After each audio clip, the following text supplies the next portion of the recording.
Hello class, so today we are going to discuss promissory note. Now see, what is the meaning of promissory note? It's a promise to pay certain amount to the certain party. In simple word. એટલે ગુજરાતી વચન ચિઠ્ઠી એટલે જેને કોઈ નિશ્ચિત વ્યક્તિને કોઈ નિશ્ચિત રકમ ચૂકવવાનો બિનશરતી એક સહી વાળો જે કાગળ છે ઇન્સ્ટ્રુમેન્ટ છે અને પ્રોમિસરી નોટ કહેવાય. અનકન્ડિશનલ કોઈ કન્ડિશન ન હોવી જોઈએ. એક સ્પેસિમેન આપ્યું છે તમને, બેરેડ ઇન્સ્ટ્રુમેન્ટ છે. એક સ્પેસિમેન જે આપ્યું છે, સ્ટેમ્પ છે, Ashram road Ahmedabad 17/2013. On demand I promise to pay Indravadan Panchal of Kapadvanj or order the sum of 2000 rupees with interest at 10% per annum for value received in cash. R.G. Chauhan to Shri B.K. Patel, Ahmedabad 380009. So it's a promises.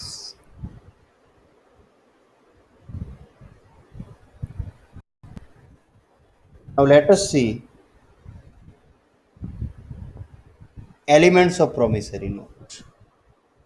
First one, it must be in writing. A promissory note must be in writing, या printed with pencil or ink. Oral promises are not promise. Oral મેં કોઈને કહ્યું હું તમને 50,000 રૂપિયા ચૂકવવાનું વચન આપું છું, તે પ્રોમિસરી નોટ નથી. Promise to pay, the use of word promise is not necessary in promissory note. આમાં પ્રોમિસ નામનો વર્ડ હોવો જ જોઈએ એવું જરૂરી નથી, પણ આમ છતાં નાણાં ચૂકવવાનો જે ઈરાદો છે, ઇન્ટેન્શન છે, એ ક્લિયર હોવો જોઈએ. માત્ર ને માત્ર તમે દેવાની કબૂલાત કરતી ચિઠ્ઠી કે રકમ છે એને વચન ન કહેવાય. ત્રીજું છે unconditional promise to pay.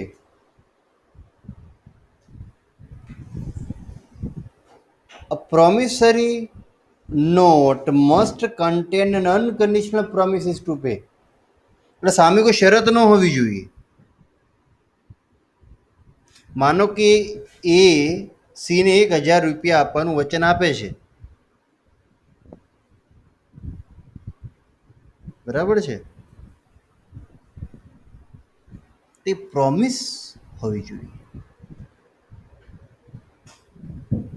Unconditional.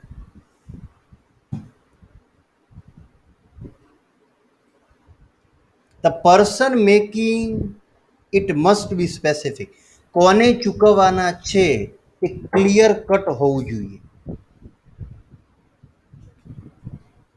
માનો કોઈ પાર્ટી છે એવું કે છે કે હું બી અથવા એ પાર્ટી છે કે હું બી અથવા સી કોઈ પણને પેમેન્ટ કરીશ, it's not a promissory not.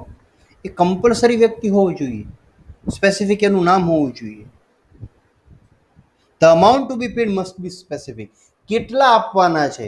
હું તમને 500 અથવા 1,000 રૂપિયા આપીશ? નો, 500 રૂપિયા જ આપીશ. રૂપિયા મેન્શન હોવા જોઈએ. હું તમને પૈસા આપીશ, again not a promissory note. Compulsory હોવું જોઈએ. It must be sign. જે પ્રોમિસ આપે છે નહીં, એટલે વચન ચીઠી જે બનાવી છે એનું અંગૂઠાનું નિશાન, જો શિક્ષિત ન હોય તો, નહીં તો પછી સિગ્નેચર એ કમ્પલસરી જોઈએ.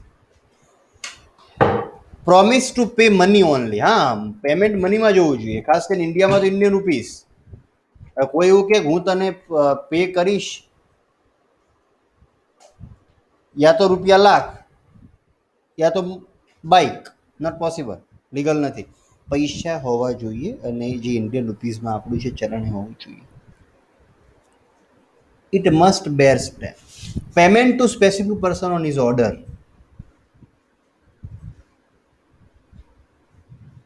એ તો કોઈ વૈકલ્પિક નામ નહીં કે ભાઈ હું એને ચૂકવીશ અને એ હાજર નહીં હોય તો સીને ચૂકવીશ, એવું નહીં. પર્ટિક્યુલર વ્યક્તિની જ વાત હોવી છે. અને જે પણ ઇટ મસ્ટ બે સ્ટેમ્પ, જે પણ જરૂરી સ્ટેમ્પ છે ભારતીય સ્ટેમ્પ એક્ટ મુજબ, એ હોવું જોઈએ. હવે એવું જરૂરી નથી કે પ્રોમિસરી નોટમાં કન્સિડરેશન હોય, ડેટ હોય કે પ્લેસ એનો ઉલ્લેખ હોવો જ જોઈએ. ન હોય તો પણ ચાલે, બરાબર છે. એટલે એ મેન્ડેટરી નથી.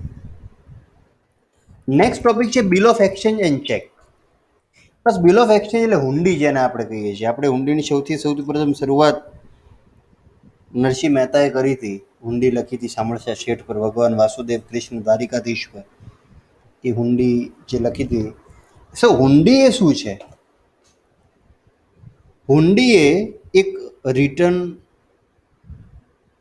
ઇન્સ્ટ્રુમેન્ટ છે, અનકન્ડિશનલ છે, સાઇન છે, સર્ટેન પર્સનને સર્ટેન અમાઉન્ટ આપવાના સર્ટેન ડેટ પરનું એક અનકન્ડિશનલ ઓર્ડર છે. 3 પાર્ટી હોય bill of એક્સચેન્જમાં. Drawer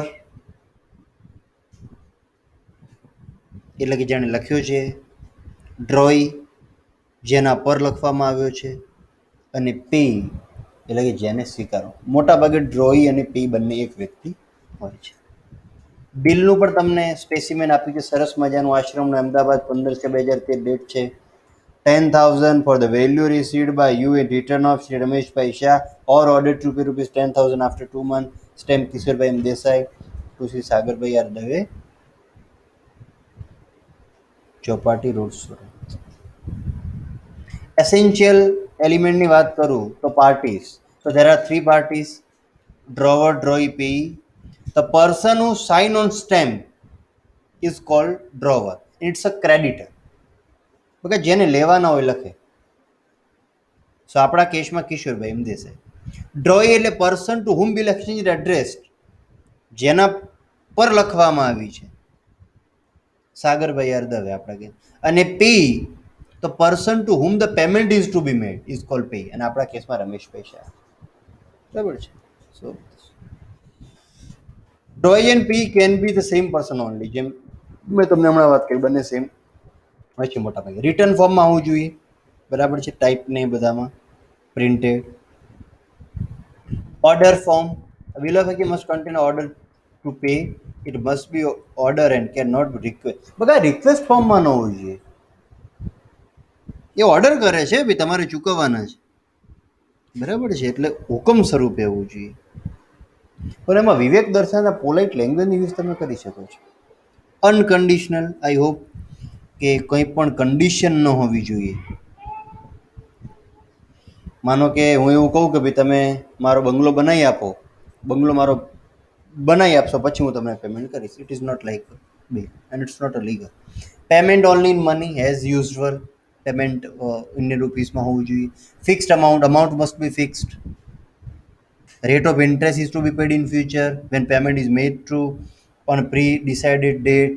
If there is a default in instrument, all remaining dues will be paid immediately. In this starting amount will be considered fixed and bill of exchange is legal.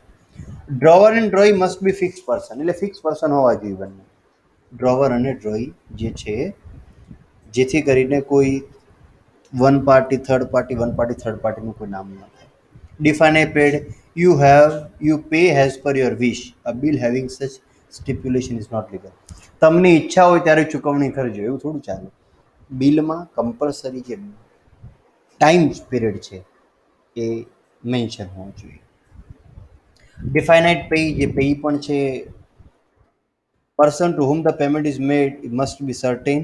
Pay rupees 10,000 after 2 months. Such bill is not legal. Mention હોવું જોઈએ કે pay rupees 10,000 after 2 month to mister A. That is call a perfect bill. Signature of the drawer, જે પણ drawer છે એની પાસે એની sign signature હોવી જોઈએ. Bill is illegal if there is not sign. ઠીક છે. Now beautiful topic, difference between promissory note and bills of exchange. હુંડી અને વચન ચિઠ્ઠી વચ્ચેનો તફાવત શું છે આપણે જોઈએ. So now see, parties. So, in promissory note, there are only two parties. One is a promisor, that is drawer, and second is a P. But in case of bill of exchange, there are three parties. ત્રણ પાર્ટીઓ છે. Drawer, લખનાર, ડ્રોઈ સ્વીકારનાર અને જેને ચૂકવણી કરતા પી. Condition of payment, a promissory note contains unconditional promise. આ unconditional promise છે. બિનશરતી વચન. અને આ શું છે? અનકન્ડિશનલ ઓર્ડર એટલે બિનશરતી હુકમ. મોડ ઓફ રિસ્પોન્સિબિલિટીની વાત કરું તો the responsibility of the drawer of promissory note is unconditional and primary.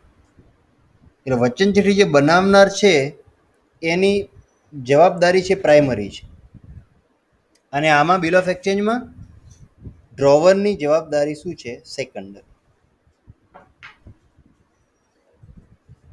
રિલેશનની વાત કરું તો drawer and payee can not be the same part in case of promissory note. In case of promissory note, these two are different person.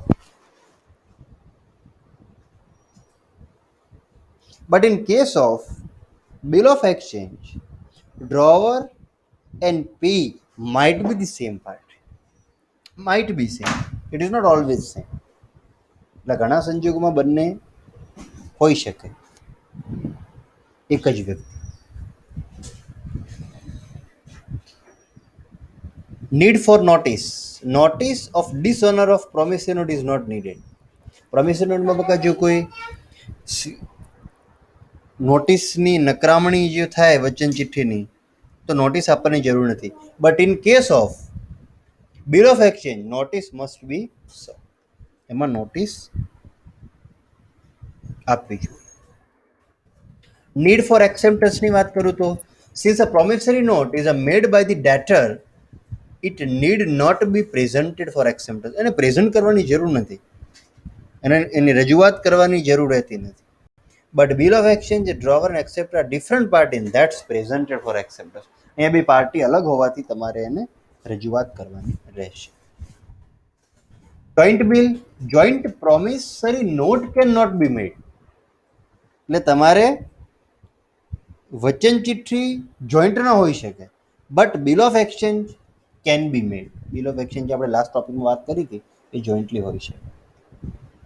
Relation with penny વાત કરું તો drawer of promissory note has a direct relation with pay.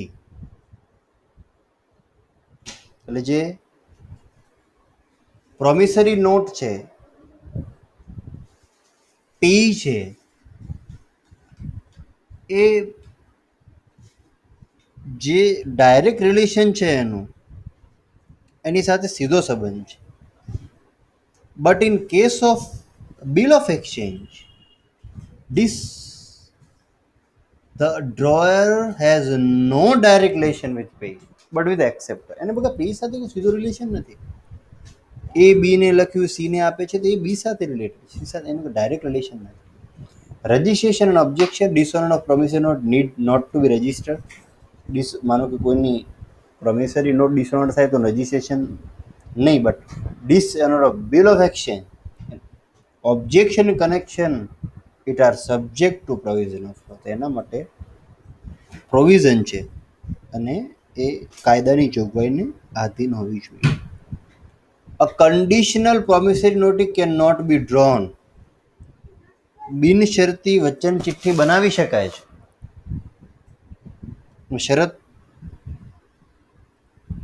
શરતી વચન ચિઠ્ઠી બનાવી શકાતી નથી. તમે કોઈ કન્ડિશન ન રાખી શકો. પણ આ conditional bill of exchange can not be drawn. એવી જ રીતે કન્ડિશનલ બિલ ઓફ એક્સચેન્જ પણ બનાવી શકાતા નથી. સો બાકીનું આપણે નેક્સ્ટ સેશનમાં ડિસ્કસ કરીશું. Thank you class.